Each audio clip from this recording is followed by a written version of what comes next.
क्या मतलब है नार्सिसिज्म? अब मरियम नवाज शरीफ या बिलावल से कोई पूछे ना क्या सीवी दिखा बेटा, तुझे क्यों, तू कौन है? आज मैं और आप समंदर फाड़ता हुआ देखें, उसके बाद कोई नमाज छोड़ेंगे? सोचे जरा, इनके ऊपर मोर्चे के मोर्चे आई जा रहे हैं और नखरा देखे बनी इसराइल का, मनो सलवा उतरी भी है और कह रहे बोर हो गए यार, क्योंकि हमने नबी को देखा है ईमान लाए। तेरा मेरे से ऊपर कर रहे हैं क्या बेवकूफ, तू बगैर देखे नबी पे ईमान लाएगा? ये जो वाकया हुआ है, पहली बिना पढ़े दीन गालिब ही रहा था। आपको आज यजीद नजर आए ना तो साहबी से कम नहीं नजर आएगा आपको पता नहीं है उसके बेसिक मामलात क्या थे। और जितना सिस्टम यजीद के अंदर था, अगर पाकिस्तान 1% भी ले ले तो दुनिया में आग लग जाए, खिलाफत आ गई है। तो दीन नहीं हिला था इतना, दीन हिलने की पहली बिना पड़ी थी। यजीद की इतनी मजाल ही क्या थी कि दीन बदले, लोगों ने कच्चा नहीं खा जाना था उसको, बच्चे तो नहीं बैठे थे नीचे। नमाज उसी तरीके से, ज़कात के सिस्टम वही था, हज का इंतजाम, जो कि इज्तिमाइयत के इंतजाम आते हैं, जदीद ने नहीं हिलाए थे। वो तो एक सक्सेसर था, उस टाइम का मुशर्रफ था जो पहले चलता आ रहा, चलाओ आगे, ठीक है।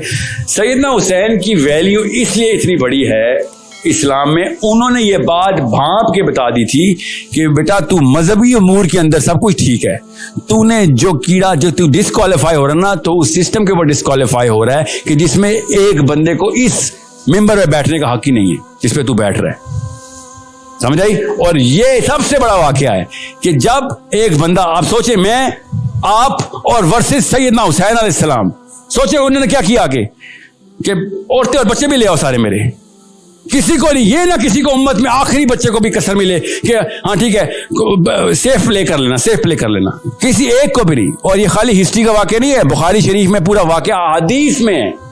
अब्दुल्ला बिन अब्बास का वो ख्वाब देखें जो बुखारी में, नबी अलैहिस्सलाम ने ख्वाब में बताया, खून की शीशी पकड़ के आए हैं नबी अलैहिस्सलाम, जिस टाइम हुसैन अलैहिस्सलाम शहीद हो रहे हैं, नबी अलैहिस्सलाम अब्दुल्ला बिन अब्बास के ख्वाब में बता रहे हैं। It's not a small matter. क्यों?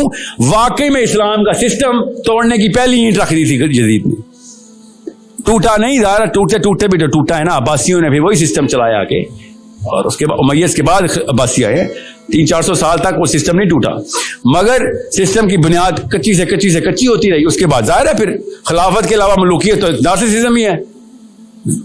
क्या मतलब है नार्सिसिज्म? अब मरियम नवाज शरीफ या बिलावल से कोई पूछे ना क्या सीवी दिखा बेटा, तुझे क्यों, तू कौन है?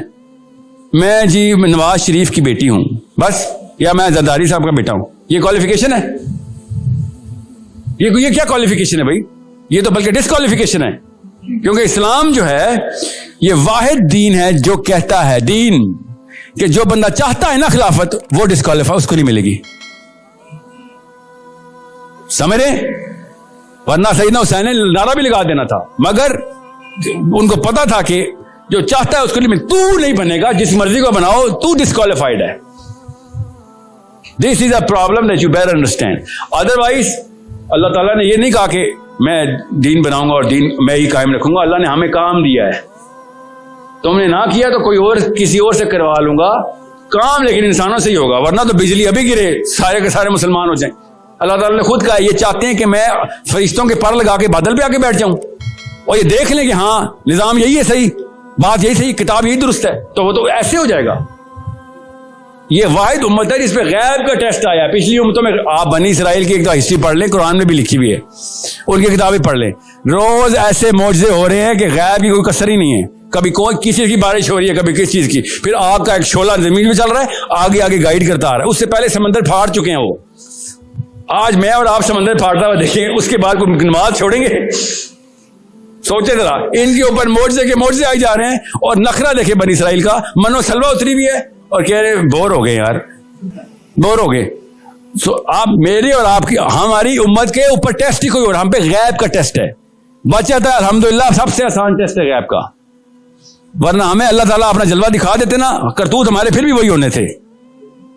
सोचें जरा, हम पे गैब का टेस्ट है, इसलिए शायद परसेंटेज में हम 1% भी हो। नबी अलैहिस्सलाम ने इसलिए बशारत भी दी थी कि मेरे भाई अभी आने हैं।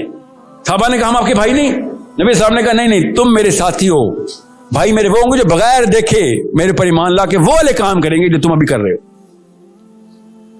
हमारे बारे में बात थी ना, वो जॉर्ज नहीं था उनका जो चीफ ऑफ डोनाल्ड रमसफील्ड यूरोप का, जब खालिद बिन वलीद के पास आया तो खालिद बिन वलीद से कहता है कि उस खालिद बिन वलीद सुपर वायरल थे ना, तो कहता है कि वो मैंने वो खाली तलवार देखनी थी जो तुम्हारे नबी ने आसमान से मंगवाई है, जो टूटती नहीं है। खालिद बिन वलीद हारते ही नहीं थे, तो खबर ये फैली हुई थी, वायरल हुई थी यूट्यूब पे उस वक्त कि इसके पास कोई खास तलवार है। तो खालिद बिन वलीद ने कहा कि मैं तो एक जंग में 11 तलवारें तोड़ देता हूं, तू जिस तलवार को ढूंढने आया उसका नाम इस्लाम है, वो नहीं टूटती।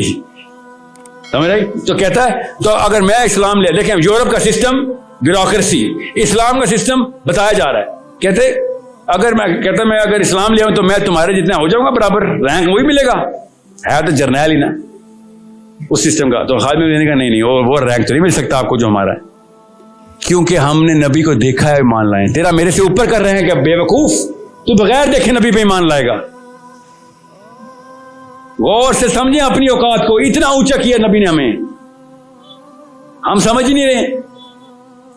1% भी काम कर लिया ना हमने सिस्टम के लिए, 1% भी, उधर से अबू बकर सिद्दीक या अली बिन अबी तालिब के आस पास कहीं पे जन्नत में नाम लिखा होगा, आस पास ही। वो लेवल तो हमें ही पता नहीं अचीव होने ना हमसे, 1% से या 100% से भी नहीं होने, मगर उस सर्कल में शायद एंटर हो जाए। इतनी आसान सी बात है।